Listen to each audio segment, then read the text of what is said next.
Friends, मैं मनीष। आज मैं कक्षा 12वीं के लिए कला संकाय के इतिहास विषय का असाइनमेंट लेकर आया हूँ, दिसंबर महीने का। इस असाइनमेंट में पूछे गए सभी प्रश्नों के उत्तर मैं पीडीएफ नोट्स में देने वाला हूँ। इस असाइनमेंट का पहला प्रश्न है, उन साक्ष्यों के बारे में लिखिए जिनसे पता चलता है कि विद्रोही योजनाबद्ध और समन्वित ढंग से काम कर रहे थे। तो इसके लिए उत्तर है, एक घटना इस विषय में कुछ जानकारी अवश्य देती है। अवध मिलिट्री पुलिस के कैप्टन हियर्से की सुरक्षा का दायित्व भारतीय सिपाहियों पर था।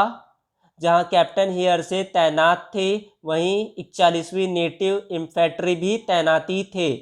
इन्फेंट्री का तर्क था क्योंकि वे अपने सभी गोरे अफसरों को समाप्त कर चुके थे, अतः अवध मिलिट्री का यह कर्तव्य बनता है या तो वो हियर्से को मौत के नींद सुला दे या फिर उसे गिरफ्तार करके 41वीं नेटिक इन्फेंट्री को सौंप दे। मिलिट्री पुलिस ने यह बात नहीं मानी। अब यह निश्चित किया गया कि इस मामले को हल करने के लिए हर रेजिमेंट के देसी अफसरों की एक पंचायत बुलाई जाए। इस विद्रोह के आरंभिक इतिहासकारों में से एक चार्ल्स बॉल ने लिखा है, ये पंचायतें राज कानपुर के सिपाही लाइनों में होती थी। इसका अर्थ यह है कि कुछ निर्णय सामूहिक रूप से अवश्य लिए जा रहे थे। वास्तव में सिपाही लाइनों में ही रहते थे और सभी जीवन शैली एक समान थी। इसके अतिरिक्त उनमें से अधिकांश सिपाही प्रायः एक ही जाति के होते थे, इसलिए इस बात का अनुमान लगाना कठिन नहीं है कि वे इकट्ठे बैठकर अपने भविष्य के विषय में फैसले लेते रहेंगे। ये सिपाही अपने विद्रोह के कर्ता धर्ता स्वयं ही थे। उसके बाद इस असाइनमेंट का दूसरा प्रश्न है, अंग्रेजों ने विद्रोह को कुचलने के लिए क्या क्या कदम उठाए। इसके लिए कुछ बिंदु हो सकती 3-4 पॉइंट पर, उसके आधार पर लिखना है।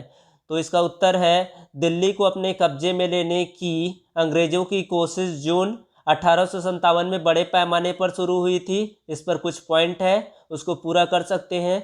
दूसरा पॉइंट है, कानून और मुकदमे की मान्य प्रक्रिया रद्द कर दी गई थी और यह भी स्पष्ट कर दिया गया था कि विद्रोही को केवल एक ही सजा हो सकती, सजाए मौत। उत्तर भारत को दोबारा जीतने के लिए सेना को अनेक टुकड़ियों में को भेजने से पहले अंग्रेजों ने उपद्रव शांत करने के लिए फौजियों की सरलता हेतु कानून पारित कर दिए थे। इस तरह से चौथे पॉइंट है, मई और जून 1857 में पास किए गए कानूनों के द्वारा न सिर्फ पूरे उत्तर भारत में मार्श लॉ लागू किया गया था, बल्कि फौजी अफसरों और यहाँ तक कि आम अंग्रेजों को भी ऐसे हिंदुस्तानियों पर मुकदमा चलाने तथा उनको सजा देने का अधिकार दे दिया गया जिन पर विद्रोह में शामिल होने का सिर्फ शक था। उसके बाद तीसरा प्रश्न, 1857 के विद्रोह के लिए जिम्मेदार समस्त कारणों का उल्लेख कीजिए। तो इस पर कुछ पॉइंट्स है, इसको लिख सकते हैं। सन 1857 के विद्रोह को भारत के प्रथम स्वतंत्रता संग्राम की उपमा दी जाती है। क्रांति की इन कारणों से स्पष्ट होता है कि यह व्यापक जन असंतोष का ही परिणाम था। पहला है राजनीतिक कारण। लॉर्ड वेलेजली की सहायक संधि और डलहौजी की लैप्स नीति से भारतीय शासकों में असंतोष फैला हुआ था। झांसी की रानी को दत्तक पुत्र लेने की आज्ञा नहीं मिली, अतः वे अंग्रेजों के विरुद्ध हो गई थी। नाना साहब का पेंशन बंद कर दिया गया था। इस तरह से इसके कुछ पॉइंट्स है। उसके बाद है धार्मिक तथा सामाजिक कारण। लॉर्ड विलियम बेंटिक ने बहुत सारे समाज सुधार किए। उसने सती प्रथा और बाल विवाह पर रोक लगा दिया। हिंदुओं ने इन सभी बातों को धर्म के विरुद्ध समझा।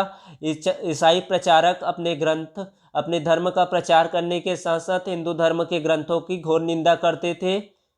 अंग्रेजी शिक्षा के प्रसार के कारण भी भारतीय वासियों में असंतोष फैल गया। उन्हें विश्वास हो गया था कि अंग्रेज उन्हें अवश्य ही ईसाई बनाना चाहते हैं। आर्थिक कारण थे। औद्योगिक क्रांति के कारण इंग्लैंड का बना मशीनी माल सस्ता हो गया था। अंग्रेजों की व्यापारिक नीति के कारण भारत के व्यापार को भी लगभग समाप्त हो गया था। भारत के माल इंग्लैंड पहुंचाने पर भारी शुल्क देना पड़ता था, जिससे भारतीय माल को बहुत महंगा पड़ता था। इस तरह से कुछ पॉइंट्स है। तत्कालिक कारण है, अंग्रेजों के शासनकाल में जमींदारों को भूमि का स्वामी मान लिया था।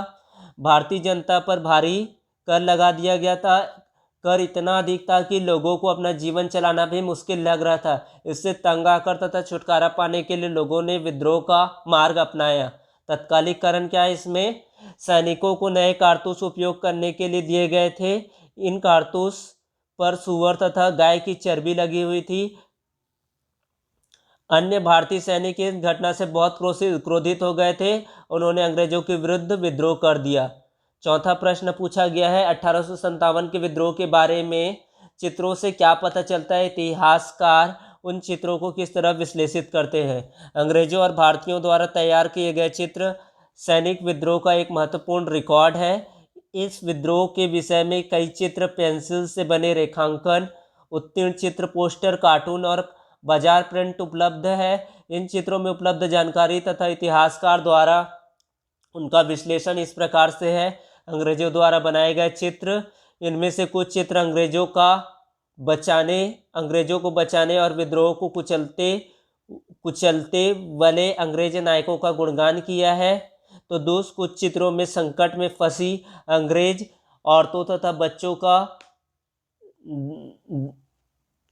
पीड़ा वेदना को व्यक्त किया गया है। सैनिक विद्रोह के 2 साल बाद जोसेफ नोएल पेटन ने इन मेमोरियल नामक चित्र बनाया। कुछ अन्य रेखा चित्रों में पेंटिंग्स में औरतें अलग तेवर में दिखाई देती है। इन विद्रोहियों के हमले अपनी सुरक्षा करते हुए दिखाया गया है। उसके बाद भारतीय चित्र के बारे में कुछ पॉइंट्स बताना है। इस तरह से होंगे भारतीय चित्र के बारे में, यहाँ पर से लिख सकते हैं। उसके बाद निष्कर्ष बताना है, निष्कर्ष क्या हुआ, इन सभी चीज़ों के बारे में बताना है। इस तरह से इस आंसर को लिख सकते हैं। Thanks for watching my video. Please subscribe here. Thank you.